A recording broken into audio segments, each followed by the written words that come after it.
죽은 자가 살아났다는 그러한 그 사건, 그러한 주장은 사실 저와 여러분들과 같은 인간들에게 있어서 믿겨지지 않는, 그리고 받아들이기가 쉽지 않은 그런 사건입니다. 이 사건은 요즘 과학 문명 시대를 살아가는 여러분과 저가 갖는 그러한 의문을 넘어서서 예수님 당시에도 그 의문이 계속해서 일어나고 있었던 흔적을 마태복음에서 보게 됩니다. 마태복음을 AD 60년대, 다시 말해서 예수님께서 돌아가셨다가 부활하신 후에 30년 후에 팔레스틴, 이스라엘 지역에 살고 있었던 유대인 공동체의 사람들 중에서 그리스도인이 된 그러한 교회를 향해서 이 마태복음을 썼습니다.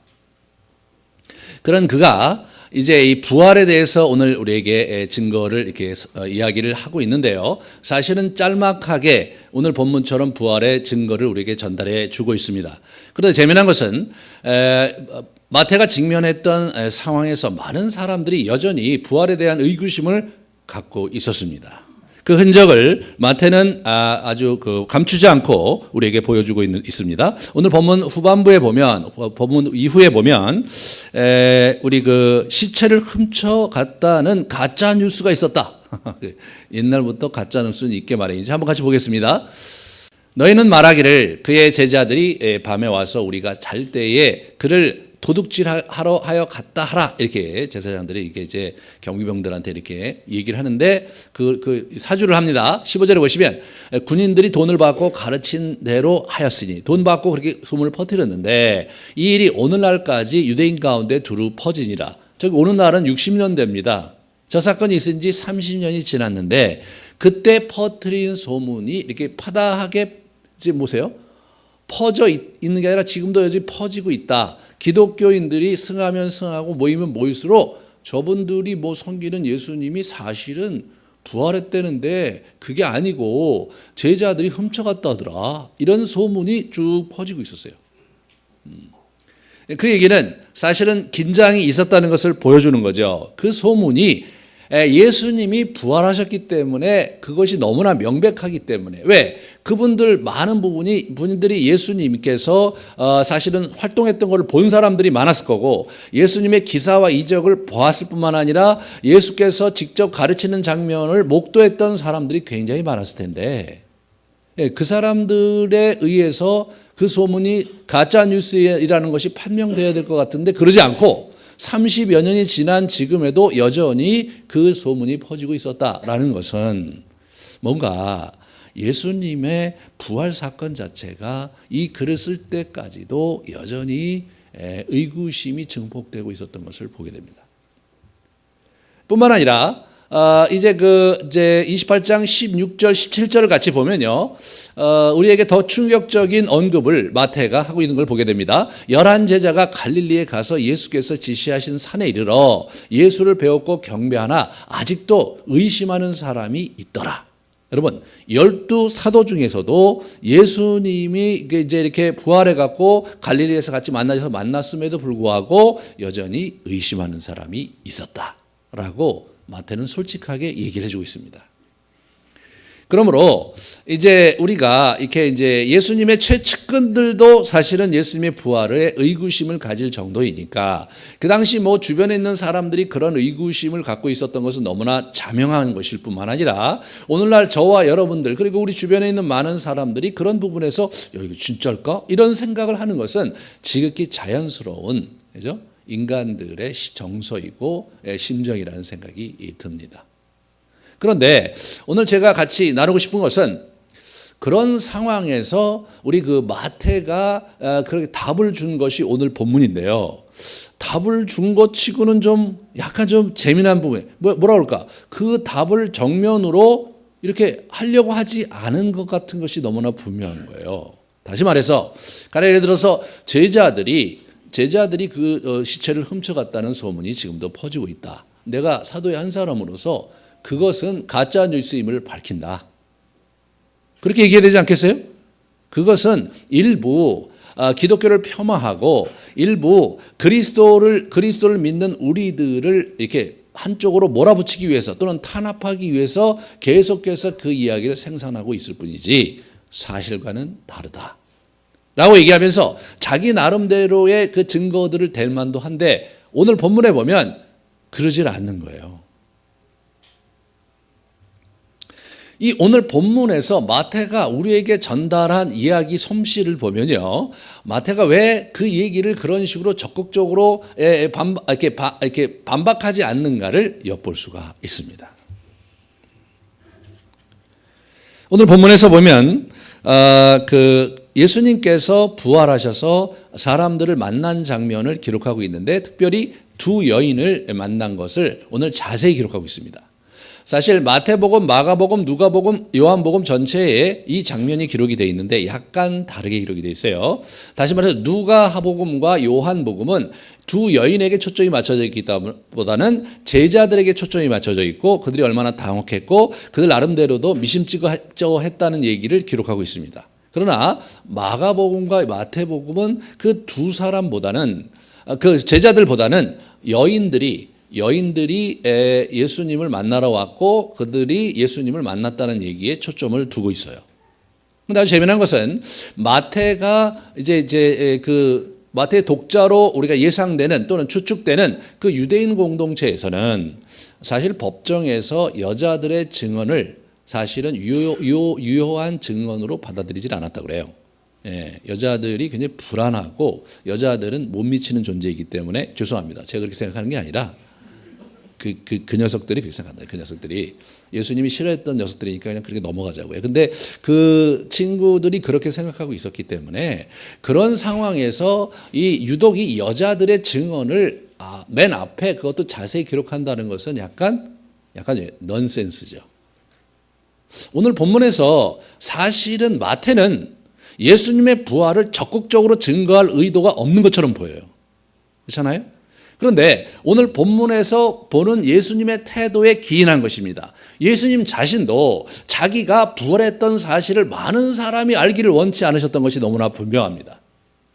이 여인들하고 12 사도들하고 그리고 우리 그 바울의 기록에 약 500여 명의 다른 사람들에게 이렇게 예수님께서 보여주셨다고 하는데 여러분 초대교회의 사도행전만 해도 성도들이 기록된 것만 해도 5천 명이에요. 그 5천 명도 다 예수님의 부활한 것을 보지 못하셨어요.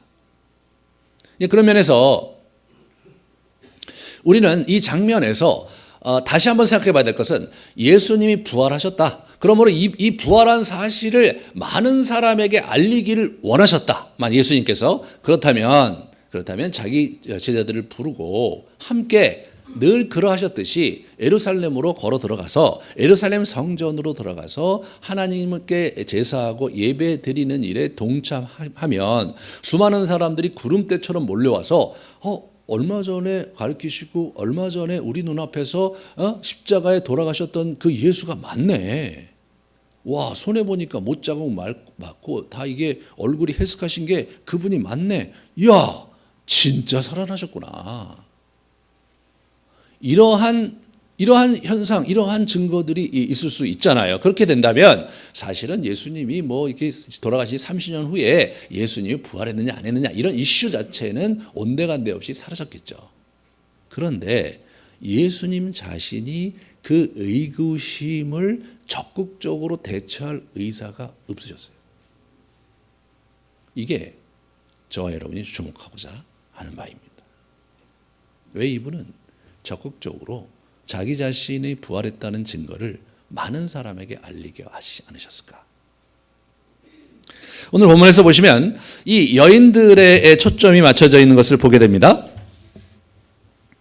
막달라 마리아하고 이제 마리아인데 막달라 마리아는 예전에 7 귀신 들렸다가 쫓겨난 경험이 있었고 예수님을 자꾸 쫓아다녔던 그런 여인이에요. 그래서 오늘 성경에 보면 여기저기 나옵니다. 십자가 갈리셨을 때도 가고, 그 막달라라는 그 갈릴리 동네 출신이었던 걸로 생각되는데 무덤에 옮길 때도 가고, 안식 후 첫날에 다시 올 때도 가고, 무덤에 가장 먼저 이런 여러 가지 그 기사들이 있어요. 그래서 사실은 이분이 지금 오해를 많이 받습니다. 역사적으로 예수 그리스도에 대한 사적인 감정을 가진 것으로 오해하고 스토리를 만들고 최근에 영화도 이제 그래서 이렇게 나와서 사실 굉장히 오해를 많이 불러일으키는데 실제로 그것은 AD 6세기에 어떤 친구가 그걸 만들어서 소설로 썼는데 그것이 막 회자돼 갖고 굉장히 이제 문제가 많은데 최근에 21세기에 들어서서 캐톨릭 교황청이 이 문제가 너무 심각해서 그렇지 않다. 막달라는 창녀라는 얘기에서 그게 아니다. 그러면서 막달라 마리아를 성녀로 추대하는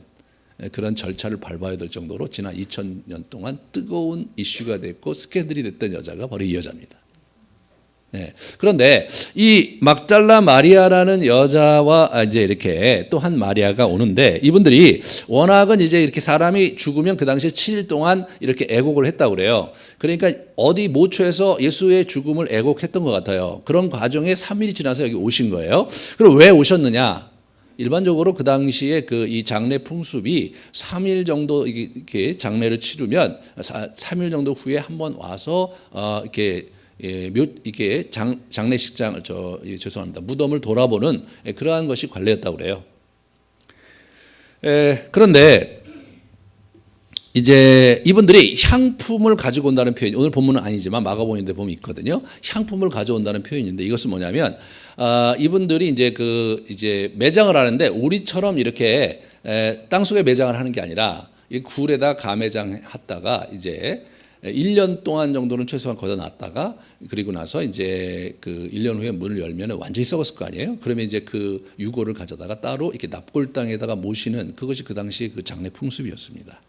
그런데 이제 저희 더운 지방이므로 이제 시체가 빠르게 부패해서 냄새가 몹시 독하게 나서 실제로 시체가 이제 죽으면 거기다가 이렇게 향품을 발라드리는 게 그것이 이제 그 당시 관례였다고 합니다.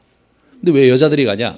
그 당시에는 남자들이 시체에게 향품을 바르는 거는 남자 시체에만 가능했는데 여자들은 남자고 여자고 다 이렇게 했다고 그래요. 그래서 이분들이 거기 간 거예요. 특별한 의미가 있어서 간 게 아니고 그 당시 풍습에 따라서 간 거였어요. 그런데 이분들이 이제 좀 재미난 건 뭐냐면요. 이게 돌을 옮겨줄 사람을 이게 찾고 있는 거예요. 보세요.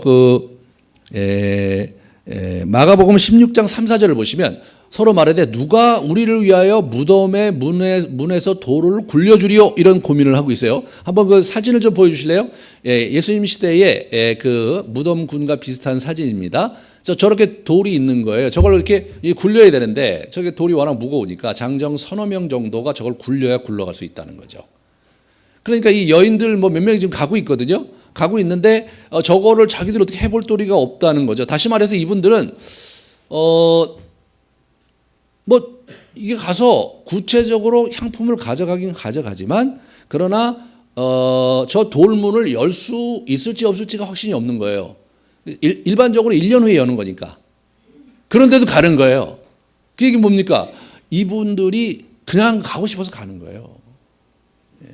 예수님에 대한 애정이 남아있고 그분이 참담하게 돌아가셨으니까 그러니까 제자들도 안 가는데 지금 이 여인들이 갈망을 가지고 예수님을 찾아갑니다.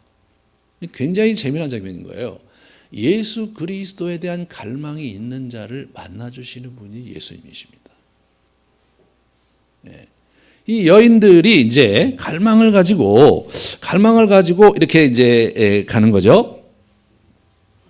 이 장면에서 오늘 본문에 보면요, 이 여인들에 대한 특별한 대우를 천사도 하고 있는 거예요. 7절에 천사들이 이제 너희들 내가 누군지 안다. 너희들 여기서 돌아가신 분 찾고 있던 거 아니냐. 그분 이제 그 부활하셨으니까 찾지 말고 제자들한테 가서 갈릴리로 먼저 가셨으니까 가서 기다리면 예수님을 보게 될 것이다. 그런 얘기를 합니다. 그러면 그 얘기 듣고 이 사람들이 득달같이 막 달려가고 8절에 보시면 막 달려가서 그 얘기를 전하러 가려고 하는데 예수님께서 불러 세워요. 네? 평안하냐? 이렇게 불러 세웁니다. 그렇게 하면서 그러니까 이들이 쳐다보니까 예수님이니까 발밑에 와서 와락 끌어안고 이제 그렇게 하면서 가서 우리 이제 내 제자들에게 이렇게 얘기한 게 아니라 형제들에게 이렇게 얘기하세요. 예수님께서 제자들이 형제로 부르십니다. 갈릴리에 가서 이렇게 기다려라, 내가 갈 테니까. 이제 그렇게 얘기를 하시는 장면에서 묵상을 해보시면 알겠지만 이 마태는 그 두 여인에게 굉장히 초점이 맞춰져 있고 왜 초점을 맞췄느냐 하면 천사뿐만 아니라 예수님도 그 두 여인을 만나 주시는 장면에서 사실은 예수님께서 부활하신 후에 초점을 어디다 맞추고 계셨고 예수님의 의도가 어디에 있었는지를 강력하게 보여주려고 했던 것 같아요. 예수님은 여러분 이게 부활하시고 나서 제자들 방에 이렇게 먼저 찾아가시거나 사람들이 나와서 야, 내 왔어. 아무개야, 빨리 와봐. 나야, 나. 이렇게 호들갑을 떨면서 자기의 부활을 사람들에게 이렇게 알리는 부분에서 적극적이지 않으셨습니다. 자기에게 오는 자를, 자기에게 오는 자들을 만나 주신 거더라고요.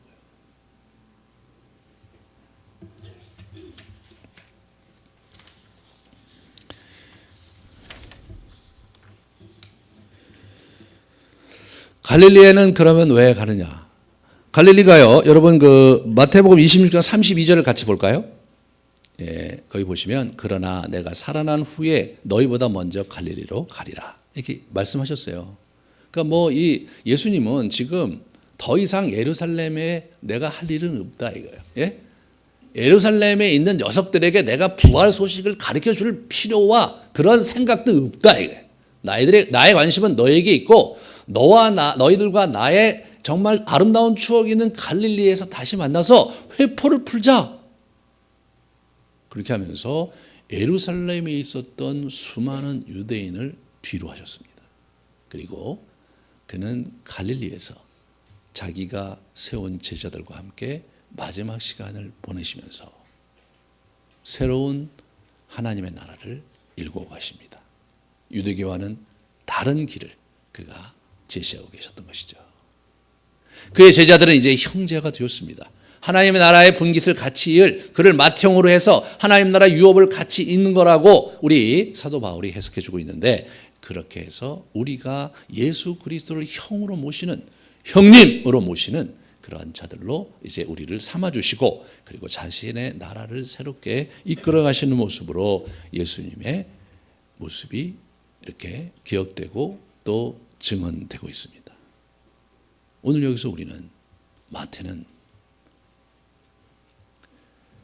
예수 그리스도의 부활의 증거를 의심하는 사람들에게 적극적으로 그렇지 않다고 얘기하려고 한 의도가 없었다. 왜? 예수님조차도 그렇게 생각하지 않으셨거든요. 그렇게 하시지 않으셨거든요. 다만, 그죠? 자기를 따르는 자요, 자기의 열망이 있는 자들, 귀 있는 자들에게, 귀 있는 자들은 들을지어다 이거죠. 21세기, 아니 18세기부터 서양 신학자들이 이제 이게 뭐냐면 과학 문명이 시작되면서 과연 이것이 사실이냐 해서 수많은 논쟁과 수많은 이게 막 엄청난 책을 썼어요. 다 책을 써봐야 뭐합니까? 그게 뭐 증거가 뭐 그게 부활한 거를 과학적으로 검증할 수 있는 재간이 있나요?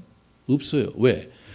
초창기에 있는 예수님의 사도들도 예수 그리스도가 부활했다는 것을 실증적으로 증명하지 않았는데, 우리가 어떻게 21세기 와갖고 과학 시대에 과학적 근거를 들이대면서 예수 그리스도가 부활했다고 얘기할 수 있겠습니까? 없죠. 없어요. 그럼에도 불구하고 이런 소박하고도 잘 과학적으로 검증되지 않은 이 증언이, 이 복음서가 수많은 사람에게 영향력을 미쳤을 뿐만 아니라 그 당시 로마의 이제 100년서부터 이제 300년, 200여 년 동안 로마 정부의 엄청난 핍박에도 불구하고 기독교가 계속해서 기하급수적으로 늘어나서, 그래갖고 뭐 이제 그 314년에 밀란 칙령이 있을 때는 그냥 10%가 로마 인구 10%가 기독교인이 된 거예요.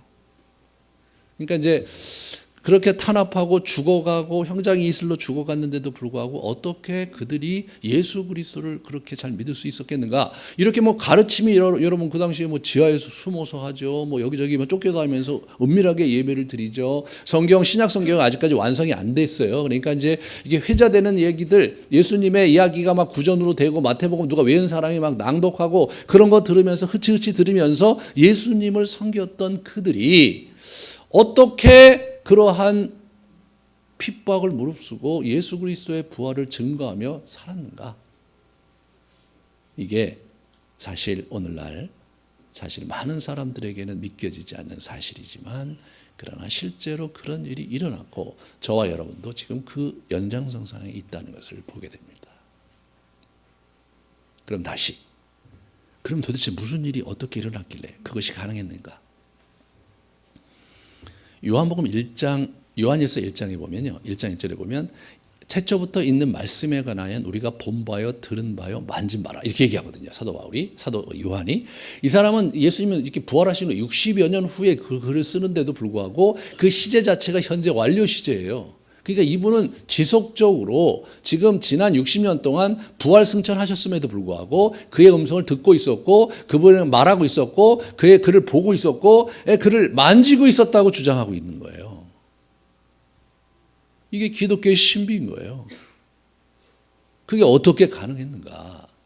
예. 이게 이제 여러분과 제가 주목해야 될 굉장히 중요한 포인트입니다. 우리 이제 사막의 수도사들이 이제 했던 그 기록들을 보면 이 사람들이 그 사막에 가서 평생 기도하면서 거기서 적게 먹고 적게 자고 그리고 아침부터 저녁까지 기도 생활하면서 자기를 훈련했는데 훈련한 게 아니라 그렇게 살다가 거기서 죽었다는 얘기를 제가 말씀을 드렸어요. 그분들이 어떻게 했냐면 그분들이 그 복음서 이걸 계속 암송을 한 거예요. 계속 그 암송을 하면서 거기서 하나님을 만나고 예수님을 만나고 산 거예요. 제가 이제 이 복음서를 공부하다 보니까 복음서라는 게 지금 오늘 본문 제가 얘기했는데 이게 제가 사실 여러분 이거를 계속 연구해 보면 제가 오늘 잠깐 얘기한 거 외에 더 할 얘기가 없어요. 본문에 이 지적으로는 그렇게 할 얘기가 없고 뭐 원어로 보면 조금 뉘앙스가 다르긴 하지만 큰 뭐 차이가 없는 거예요. 그럼 본문에 뻔한데 이걸 갖고 어떻게 우리가 예수님의 부활을 자기가 믿고 받아들였을까에 대해서 사실은 굉장히 놀랍죠. 어떻게 그게 가능했느냐? 이게 뭐냐면요. 이 지적으로 연구할 목적으로 쓰여진 글이 절대로 아닙니다. 자, 구약에 있는 이야기는 어떻게 되냐면 이야기가 이 스토리가 흘러가면서 그 이야기를 들어가면서 하나님의 메시지를 흡수하고 하나님 만날 수 있게 고안된 책들이에요. 그렇죠? 제가 그래서 지난 1년 동안 다윗 얘기를 계속 한 얘기예요. 다윗의 그 스토리를 재미있게 제가 펼치려고 애쓴 이유가 뭐냐면 그 책의 원래 목적 자체가 이야기가 재미있게 이렇게 전달되고 들려지면서 우리 안에 그 생각과 우리의 마음의 심상과 우리의 영이 그 장면과 그 메시지를 흡수하도록 그렇게 만든 이야기이기 때문에 그렇게 한 것입니다. 하지만 복음서는 그런 책이 아니더라고요. 이거를 이야기로 만들려고 해도요, 너무 정보가 제한되어 있기 때문에 이야기로 그렇게 재밌게 재구성하기가 너무 어려울 뿐만 아니라 그 장면 구성 자체도 막 왔다 갔다 하기 때문에 어떤 게 시간순위 먼저인지 아닌지도 불명확하고 그 사건 자체가 실제로 어디에서 어떤 사건 다음에 일어나는 사건인지도 불분명해요. 그러므로 우리가 예수 그리스도의 이야기를 재구성하기가 너무나 벅찹니다. 이미 18세기, 19세기에 서구 신학자들이 예수 전기를 수백 권을 썼는데 그 어떤 책도 일치가 되는 예수의 이야기를 만들어내는데 실패했습니다. 그 실패했다는 고백을 그 진영의 학자들이 우리에게 남겨주고 있어요. 이 부분이 사실 우리가 주목해야 되는 거죠. 어떻게 되는 거냐면 이것은 묵상을 위한 책이더라고요. 그래서 그 묵상에 쭉 들어가서 거기서 앉아갖고 그 장면 속에서 나도 한 사람의 일원으로서 참여하면서 거기서 호흡하면서 예수님을 만나고 그랬던. 그러니까 이분들이요. 이게 복음서가 이렇게 들릴 때, 이렇게 낭독되거나 암송될 때, 그냥 암송될 때 그 안에 들어가서 완전히 현장감 있게 그 속에서 예수님 만나고 그 속에서 호흡했던 그런 영성을 소유했던 거예요. 믿겨지지 않죠. 해보시면 조금씩 여러분이 경험할 수 있을 거예요. 제가 이제 제가 영국 수도원에 있을 때, 프란시스코 수도원에 있을 때 이제 이렇게 보면 이제 하루에 4번 기도하는데 이제 낮에 2번 기도해야 할 때는 기도가 이제 시편 기도를 끝난 다음에 성경을 낭독해요. 한 사람이 앞에서. 그래서 이제 복음서 낭독하고 구약도 한 군데 낭독을 해요. 이렇게 낭독을 하는데 재밌는 건 뭐냐면 그냥 앉아서 낭독을 하는데 이분들이 낄낄거리는 거예요. 막 웃어요. 왜 그러나 이렇게 제가 봤어요. 그래서 내가 이거 영어를 잘 못 알아서 그러나 이렇게 보면서 책을 뒤져봤는데 분명히 성경을 읽고 내가 다 아는 얘기거든요. 여러분 다 아는 얘기가 있는데 뭘 낄낄거릴 게 뭐 있습니까? 예? 여러분 제가 여기 막 성경 읽는데 낄낄거리고 뭐가 그럴 리가 있냐고요. 그래서 제가 이분들이 좀 이상하다. 왜 성경 읽는데 낄낄거리냐. 우리는 아멘 이렇게 해야 되잖아요. 그게 주여 또는 아멘 이렇게 해야 되잖아요. 그런데 이분들이 낄낄거리는 거예요. 근데 한 사람만 그런 게 아니라 오늘은 저 사람, 내일은 저 사람만 이렇게 원장 이분도 그냥 낄낄거리고 막 웃어요. 막 어떤 때는 막 웃어요. 어떻게 보면 좀 정신이 나간 사람 같이 보여요. 저는 그때 굉장히 힘들었어요. 여러분 한번 입장을 바꿔놓고 생각해 보세요. 여기 제가 낭독하는데 저쪽에 낄낄거리고 저쪽에 허 목사가 낄낄거리고 저쪽에 뭐 우리 집사님 낄낄거리고 막 그러면 이게 여기가 정상적인 집단이라고 생각하기 어렵잖아요. 그런데 제가 그걸 가만히 생각하다가 그 묵상법을 우리 이제 영성 훈련에서 하잖아요. 그거구나 이런 생각을 했어요. 뭐냐면 들을 때 그 속에 들어가는 거예요. 네? 그 얘기를 들을 때 예수님의 성령의 초대로 그 안에 들어가는 거예요. 그러니까 그 현상이 그 장면 속에 자기가 완전히 하나의 멤버가 돼서 거기 들어가서 그걸 호흡하니까 이게 생동감 있는 리얼리티로 쭉 자기가 느껴지는 거예요. 호흡하고 예수님과 대화하고 그게 웃는 거죠 거기서. 근데 실제로 웃긴 장면이 아니에요. 근데 웃어요. 네. 그게 뭐냐면 거기서 뭔가를 보았고 만났고 경험하고 있다는 거죠. 이게 복음서가 우리에게 주는 힘인 거예요. 그래서 이제 좀 어줍지 않게 저희가 지금 지금 3월 한 달 끝나고 나서 이렇게 침묵하는 시간을 가진 것이 그런 의도가 있었던 겁니다. 그래서 이제 우리 여러분들이 이 복음서를 또 계속해서 이달까지는 계속 그렇게 할 거거든요. 그렇게 하는 거예요. 그러니까 마태는 이런 거예요. 너희들이 뭐 그런 소문을 듣고 있냐? 뭐 그러든지. 그럼에도 불구하고 담담히 이 글을 쓸 수 있던 것은 뭐냐면 우리는 지금 만나고 있다. 우리는 지금 예수님을 경험하고 있고 너희들은 잘 모르지만 우리 기도 속에 그분을 만나고 있다. 뭐 그러던가 말든가. 여러분이 정말 이 복음서에서 쓰여진 이야기가 죽은 글이 아니라 그분이 지금도 살아계셔서 그 속에서 우리를 만나 주신다는 것을 경험할 수 있다면 그보다 큰 축복은 없을 것입니다. 우리가 그 길로 나아가기 원합니다. 그래서 1년에 한두 달씩 그렇게 계속 하려고 그래요. 지금 이번에는 할 때는 잘 안 되셔도 내년에 할 때는 얼마나 되나 보시고 이렇게 계속 하다 보면 그게 들어가기 시작하면 이제 나도 조금 뭔가 이제 익혀졌구나. 그렇게 생각하시면서 여러분의 묵상의 현주소를 파악하고 점검하는 그런 여러분 되시길 원하고 저기 그루터기가 그래서 계속해서 당분간은 복음서다. 이제 갔다 와서 계속 복음서만 하는 거예요. 복음서만. 복음서를 수년 동안 뱅뱅 돌아올 때 한번 해보세요. 뚫려지는 날이 분명히 여러분에게 올 거라고 저는 생각하거든요. 잠깐 우리 같이 기도하시고 세례식에 들어가도록 하겠습니다.